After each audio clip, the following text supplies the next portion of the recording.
প্রিয় দেশবাসী, নির্বাচন আয়োজন ও সংস্কার ছাড়াও আপনারা আমাদের উপর অনেকগুলো দায়িত্ব দিয়েছেন।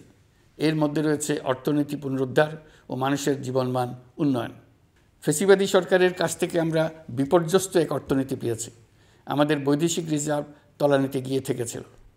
2024 সালের নভেম্বরে রপ্তানি আয়ের পরিমাণ ছিল $4.12 বিলিয়ন, যা আগের মাসের তুলনায় 15.63% বেশি।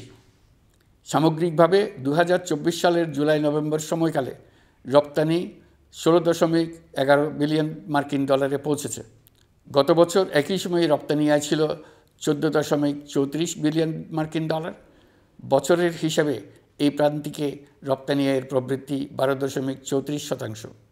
বৈদেশিক মুদ্রার রিজার্ভ $19 বিলিয়ন পৌঁছেছে। এসবের মাধ্যমে আমাদের অর্থনীতি ঘুরে দাঁড়াতে শুরু করেছে। পরিস্থিতির উন্নতি হচ্ছে। গার্মেন্টস শ্রমিক ভাই বোনেরা বাংলাদেশের অর্থনীতির অন্যতম চালিকা শক্তি। তাদের বার্ষিক মজুরি 9% বাড়ানোর সিদ্ধান্ত হয়েছে।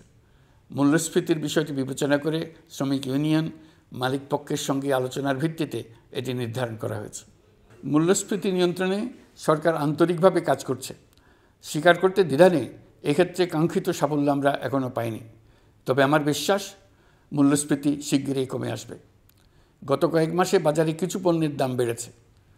আমরা সরবরাহ বাড়িয়ে, আমদানিতে শুল্ক ছাড় দিয়ে, মধ্যস্বত্বভোগীদের দৌরাত্ম্য কমিয়ে এবং বাজার তদারকির মধ্য দিয়ে জিনিসপত্রের দাম কমিয়ে আনার চেষ্টা করছি।